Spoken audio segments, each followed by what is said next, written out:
record du monde de voyage ce matin. Je vous mets dans l'ambiance. En 2 minutes, Pascal. Faut se rester les cheveux sur la tête ou pas, non? Non, pas encore.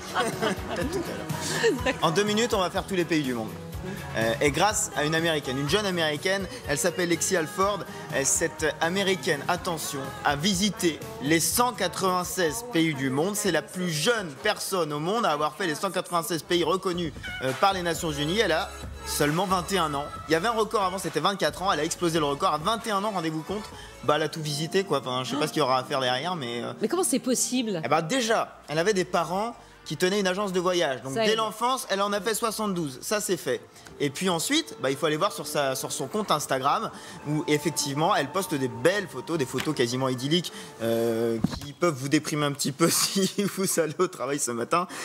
Toujours est-il qu'à chaque fois, elle poste des photos idylliques. Idylliques aussi dans des pays où la situation, pour le coup, n'est pas idyllique. Tous les pays de l'ONU, il y a par exemple la Corée du Nord qu'elle a terminé le 31 mai. Elle est passée par l'Afghanistan, par l'Irak, le Yémen, le Pakistan, la Libye. À chaque fois, elle poste des photos d'elle, grand sourire, alors que c'est vrai que dans ces pays, souvent, il se passe aussi des choses, des drames sur lesquels elle n'insiste pas beaucoup. Et c'est un peu ce qu'on lui reproche parfois sur les réseaux sociaux, montrer le côté bisounours de ces pays. D'ailleurs, elle a donné une interview tout aussi bisounours à la télé américaine. Ce qui fait le plus peur, c'est de s'imaginer voyager dans ces pays. Mais quand on y est vraiment, en fait, ça va. Quand je les ai visités, j'ai surtout remarqué que comme partout dans le monde, il y a des gens bien et d'autres moins bien intentionnés. Et dans chaque culture, il y a plein de personnes qui ont envie de partager leur vision du monde avec vous. Ah, tout le monde, il est beau. Alors, son idée, c'est quand même de montrer ces pays-là sous un autre jour que ce qu'on voit dans les médias. Question... Comment on finance ça quand on... Elle a commencé à 18 ans, grosso modo.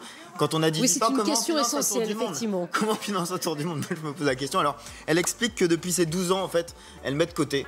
Depuis ses 12 ans, elle a envie de voyager. Non, mais ça suffit pas de mettre de côté. Enfin, je sais pas. Alors peut-être qu'elle a des moyens. Elle a fait plein de jobs. Elle n'a pas fait d'études. Forcément, elle fait pas d'études supérieures. Aux États-Unis, les études supérieures, c'est une fortune. Donc, elle a mis tout ça de côté pour pouvoir financer ses voyages. Et comme maintenant, elle a 200 000 abonnés, forcément elle peut faire quelques petits sponsors. Voilà grosso modo comment elle explique financer ce tour du monde, ces 196 pays donc en 3 ans. Alors question qu'on peut se poser, elle est très écolo tout ça, très yoga, on le voit sur ses photos. Au niveau du bilan carbone, là par contre, ça doit être un petit peu moins bien parce que j'imagine qu'à chaque fois elle prend l'avion, comme elle est américaine. Voilà, 196 pays à 21 ans. Je sais pas ce que vous faites après. Non, c'est exactement la question qu'on se pose. Des études peut-être, mais peut-être, ouais. Des études, non? On sait ce qu'elle va faire après ou pas? Non, elle-même, je crois, c'est pas trop. Ah bon, d'accord. Une agence de voyage. Une agence de voyage, pourquoi pas. Merci beaucoup, Benjamin, de nous avoir en tout cas fait voyager 196 pays, effectivement, en 2 minutes. Pas mal, Benjamin. Vous avez battu le record. Moi aussi, j'ai un record. Vous aussi, vous avez un bon record ce matin.